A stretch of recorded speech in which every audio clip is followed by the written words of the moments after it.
tanto o presidente também não baixou o tom e vai para cima, mesmo diante dessa operação do STF contra ele. Veja, o STF abriu 3 ou 4 procedimentos contra o presidente. Vou começar falando do principal deles, que é esse inquérito das fake news, que é um monstrengo jurídico. É ilegal, o juiz não pode abrir inquérito. Quem abre inquérito é a Polícia Federal ou o Ministério Público Federal. Quem pede investigação são esses 2 órgãos, pela lei, tá lá na Constituição. Mas o STF, né, não lê a Constituição. Então, eles abriram esse inquérito lá atrás. E esse inquérito cabe tudo. Vamos lembrar que o histórico desse inquérito, esse inquérito censurou a imprensa. Naquele caso da revista Cruzoé, ligada ao site antagonista, né, que lançou lá na capa, dizendo que o Toffoli era o amigo do meu pai, ele era o amigo do Lula, né, no rolo com a Odebrecht. E o Toffoli foi lá e censurou a revista. Era nesse inquérito aí. Desse mesmo inquérito.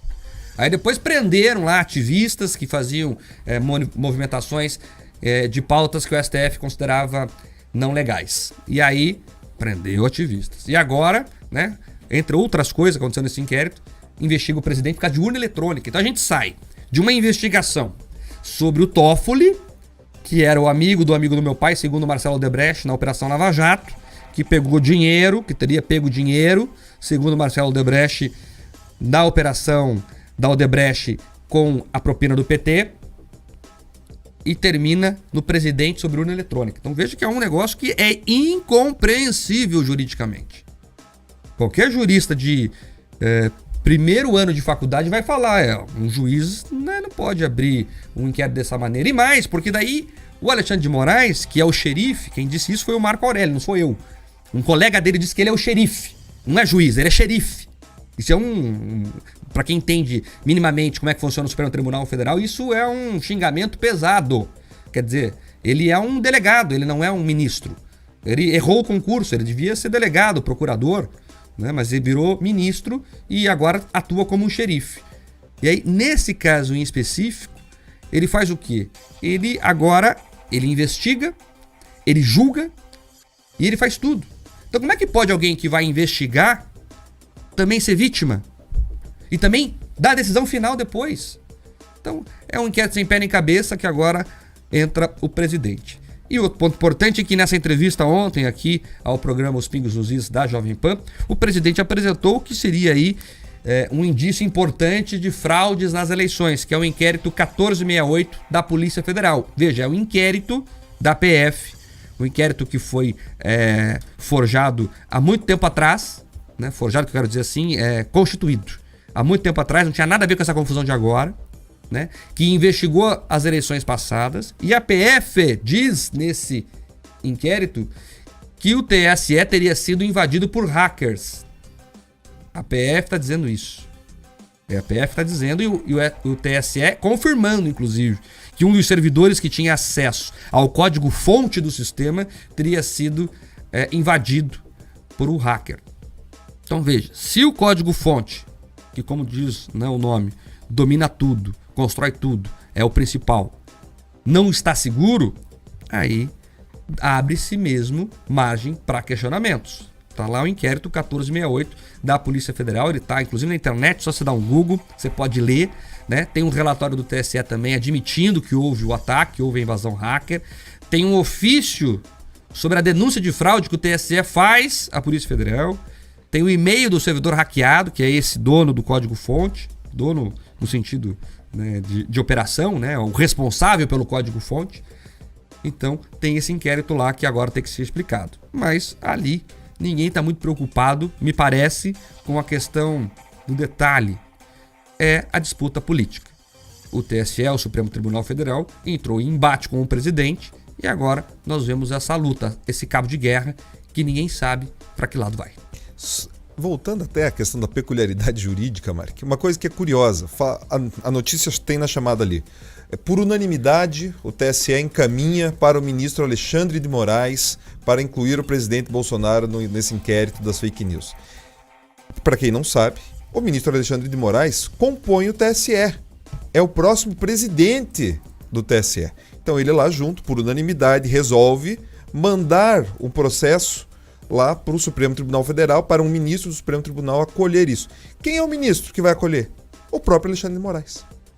Então, veja essa peculiaridade jurídica. Então, isso chama atenção, Mark, que além de algumas coisas que a gente tem visto sendo discutidas no Congresso Nacional, essa PEC que quer falar de distritão, que quer falar às vezes de fundão eleitoral, se o Congresso estivesse preocupado também com a sociedade, ele deveria começar a pensar em alguns freios, em alguns controles para esse tipo de aberração jurídica, porque senão a gente vai ficando refém cada vez mais. Quer dizer, o mesmo sujeito assina, o mesmo sujeito acolhe e depois, como você já disse, vai julgar. Então, agora falando da questão da urna eletrônica e da questão do voto impresso. O primeiro, se alguém, né, rouba a minha casa, tá? O primeiro interessado em saber da investigação sou eu. Porque o primeiro que eu não quero que aconteça de novo. E segundo que eu quero que os responsáveis sejam presos. O que parece é que o TSE não tem uma atitude nesse sentido. Né? Inclusive, nesse documento, né, que você cita do inquérito lá, que o responsável assina, né, era o diretor de tecnologia da informação ali do TSE, Janine, se eu não me engano, inclusive os próprios registros que mostram quais arquivos foram acessados pelo hacker foram apagados. Então quer dizer o seguinte, o próprio tribunal, através de uma empresa terceirizada, por descuido, apagou os registros do ladrão, né, do hacker. Então assim, é tudo muito confuso. E só tem uma solução para isso, Marcos Souza, só tem uma. E os nossos ouvintes também que estão nos acompanhando sabem disso, é o quê? Qual o problema de você ter uma contraprova do voto? Não para o cara levar no bolso e mostrar para alguém, mas para que ele tenha segurança do que o que ele digitou está na urna e se houver, né, qualquer tipo de desinformação, se possa checar. Isso não prejudica o sistema, pelo contrário, traz uma camada de prova a mais. Né? Então, eu acredito que a gente tem que estar atento, superar essas questões jurídicas, essas peculiaridades e garantir que a vontade do eleitor, a democracia sim, seja soberana. É aquilo que a gente sempre diz, a democracia é um sistema baseado na confiança. Eu tenho que aceitar o resultado ganhando ou perdendo. E para eu aceitar o resultado perdendo, por exemplo, eu tenho que confiar que o jogo foi limpo. Eu tentei, mas não deu. E isso não é possível hoje para parte da população. Nós temos muita gente que não confia no resultado da ONU do jeito que está. E é importante sempre reforçar aqui, tem muita fake news rolando sobre isso. Eu vi a Tabata do Amaral, que é uma deputada festejada pela esquerda, dizendo é porque vão vender votos, porque a pessoa vai tirar foto da cédula, a pessoa vai levar a cédula para casa. Isso é mentira. O que diz o projeto de lei? Vai ter a urna eletrônica igual como é hoje, daí junto com essa urna eletrônica vai ter uma urna de acrílico acoplada. Aí quando a pessoa digitar lá o voto, né, a urna vai imprimir essa cédula e vai para essa urna eletrônica. Vai para essa urna de acrílico. Então a pessoa não tem acesso à cédula. Ela vai ver lá que caiu dentro e vai embora da sessão eleitoral. Então ninguém vai levar comprovante de voto para depois cobrar ou para, enfim, se for ameaçado o voto de cabresto. Isso é mentira. Isso é mentira. O sigilo do voto está garantido. Porque essa fake news está sendo reproduzida de forma canalha para confundir a população. Essa sim é fake news, mas daí o STF não vê nada. Uma deputada falou uma mentira e ela leu o texto. É mal intencionada essa moça, porque é impossível que ela não tenha lido o texto que está em discussão no Congresso. E aí ela espalha isso em entrevistas a todo momento e o STF não vê. Isso não vê. E veja, Mark, o próprio Congresso já votou 2 vezes favorável à questão do voto impresso. Agora, a negativa da questão do voto impresso parece que tem outros interesses. Por que o colegiado do Congresso Nacional está mudando? E agora quando você fala desse aspecto, é engraçado, o TSE lançou uma nota ontem, esclarecendo, até por conta dessas denúncias, falando assim, nós adotamos medidas que modernizaram, né, o nosso sistema de segurança, então hoje ele está mais seguro do que antes.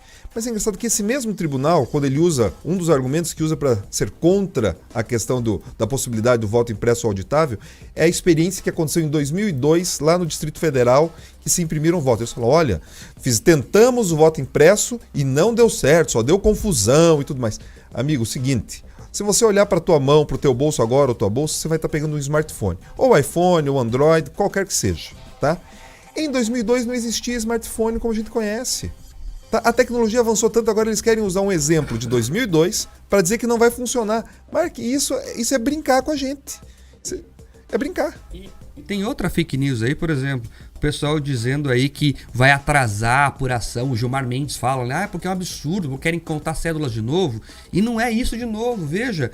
A apuração se dará eletronicamente. Agora, se tiver algum indício de problema, aí você pode auditar. É por isso que é voto auditável. Você vai lá, não, essa urna aqui, lá no Colégio X, em São João da Serra. tem problema. Vamos comparar o resultado eletrônico com o físico. É isso.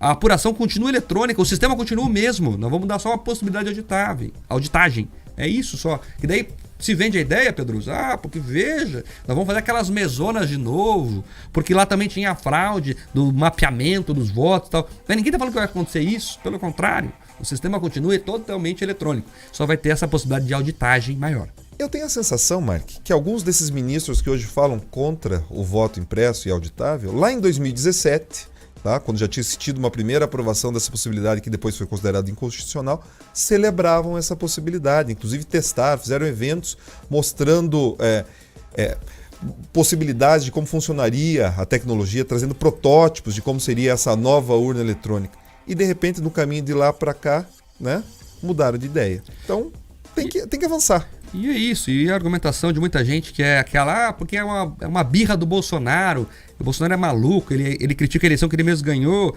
enfim, é até um argumento que muita gente pode ter, mas veja, então nada melhor do que dar essa auditagem ao Bolsonaro, e se ele perder a eleição, vai perder com o que ele mesmo pediu, vai ficar sob nenhuma dúvida que ele perdeu a eleição, que ganhou também, sei lá, mas o sistema fica mais confiável.